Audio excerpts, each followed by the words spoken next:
Arthur Langston sat in his modest apartment, the soft hum of his old radio the only sound that accompanied him. His fingers delicately held the warm mug of tea, and for a moment, he allowed himself to savor the quiet calm. He could hear the faint patter of rain against the window, the occasional rustle of the wind outside, and the familiar creaks of the building settling. It was peaceful. But then, a sound broke the rhythm. A door opening above him. 2 sets of footsteps entered the penthouse, light and deliberate. Arthur's ears pricked. The voices were low, muffled. No shouting, no argument. Then, silence. And then, an unmistakable sound, the sharp crack of a gunshot. Arthur's heart raced, but his hand remained steady. He reached for the phone, his fingers moving with certainty. 911, what's your emergency? I just heard a shot, Arthur said, his voice calm. 2 men went up. Only one came down. Detectives Maya Clarkson and Ben Torres arrived at the penthouse early the next morning, their eyes scanning the immaculate crime scene. Vincent Moretti's body lay still, a single bullet wound to the chest. No signs of a struggle. The glass of scotch untouched. No forced entry. It was as if the killer had been let in. Someone had to have seen something, Detective Clarkson muttered, stepping over the polished floors, searching for clues. That's when they heard it. The call. The one that had come from the apartment below. Arthur Langston, a blind man. Did he see the killer? Torres scoffed. Arthur sat calmly in his dimly lit apartment when they arrived. He greeted them with quiet composure, despite the overwhelming odds. I heard 2 men go up. Only one came down, he said simply. That wasn't an accident. That was an execution. Torres raised an eyebrow. You expect us to believe you ID'd the killer by sound? Arthur didn't flinch. People lie, detective. Sounds don't.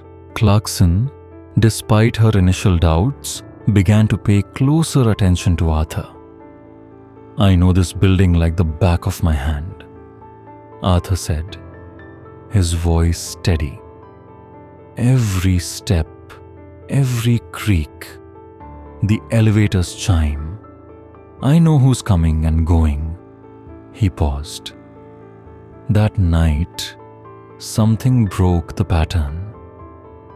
Arthur described the man who had entered the penthouse. Quick steps, a subtle limp in his left leg. The man who had left, however, was different. No limp. Same pace, different gait, different intent. The words hit Clarkson like a sudden realization. The exit had been staged. The killer had impersonated someone else. The pattern was broken on purpose. As the investigation deepened, 3 names rose to the surface. Daniel Moretti, Vincent's estranged son, Clara Wells, his ruthless business partner, and Liam Grant, a former employee with a bitter past. Daniel Moretti had just resurfaced after years of silence, claiming to seek forgiveness. but some whispered it was all for money. Clara Wells, on the other hand, had been in constant power struggles with Vincent over their company's future. Liam Grant had been fired and humiliated publicly by Vincent after blowing the whistle on internal fraud. And though he had been out of the picture for some time, there was something about his sudden disappearance that didn't sit right. The detectives found surveillance footage showing Daniel entering the building's underground garage at 11:40 p.m. But there was no footage of him leaving. Had he stayed inside? Or was someone else walking out, pretending to be him? Arthur's sharp instincts led him to ask a strange but crucial question. Did any of your suspects wear legacy black? Detective Clarkson blinked in confusion. The cologne? Arthur nodded. Yes, I smelled it faintly in the hallway after the gunshot. A mix of tobacco and vetiver. It was discontinued years ago. I wore it back when I could see. It stays with you.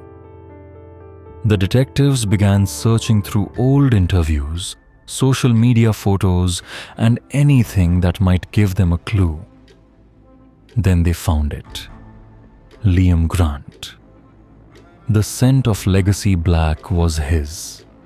It wasn't enough to arrest him, but it was enough to bring him in for questioning. To test Arthur's intuition, the detectives gave him a series of audio samples, each featuring the sound of footsteps.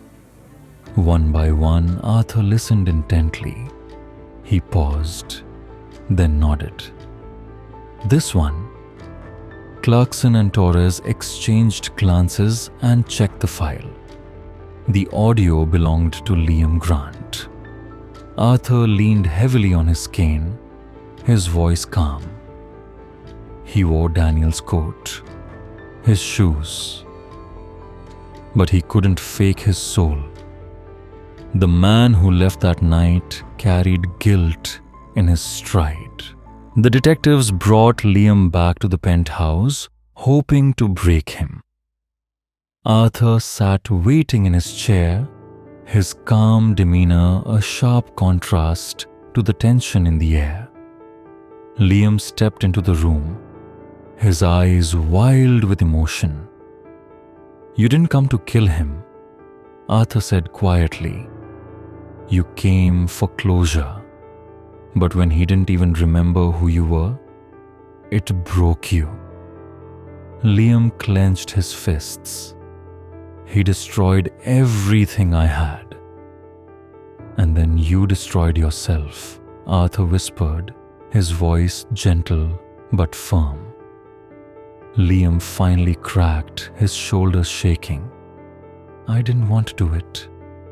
I wanted him to suffer, but he just stood there, silent, like I didn't matter. Tears welled up in his eyes. I wore Daniel's shoes, took his key card.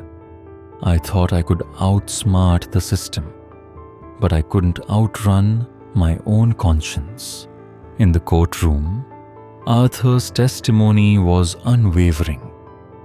His description of the sounds, the footsteps, the timing, the faint scent of cologne, painted a clearer picture than any camera could capture. Liam Grant was sentenced to life in prison. But for Arthur, justice wasn't just about the conviction. It was about the truth. Weeks later, Arthur received a handwritten letter. Mr. Langston, you gave my father justice when I couldn't. You saw the truth when no one else did. You made me believe in people again. Thank you. Daniel Moretti. Detective Clarkson visited Arthur one last time before her promotion. "You changed the way I think about evidence," she said, her tone thoughtful. "And about people." Arthur smiled softly. "Eyes can be fooled, but ears, they learn to hear what hearts hide." She paused, then asked, "Arthur, what made you so sure?" He turned to the window, as if listening to something only he could hear. "Because guilt, it has a sound, and once you've heard it, you never forget it." True perception isn't about sight.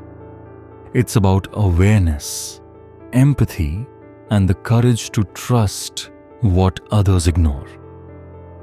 Sometimes, the ones who seem powerless, like a blind man, hold the deepest truths. In this story, Arthur's blindness was not a limitation. Rather, it became his strength, as he was able to perceive things others overlooked. The story emphasizes that understanding and intuition can often reveal deeper truths than what meets the eye, and that the quietest voices sometimes hold the most profound wisdom. And there you have it, The Blind Witness, a story of perception, intuition, and justice. Sometimes the truth lies in the quietest of voices, and those who seem powerless can hold the deepest wisdom. If you enjoyed the story, don't forget to like, subscribe, and hit the notification bell so you never miss a new tale from Silence of Morality. Leave your thoughts in the comments below. Do you believe that true perception is in what we hear, not just what we see? Let's start the conversation. Thank you for watching. And remember, the silence speaks louder than you think.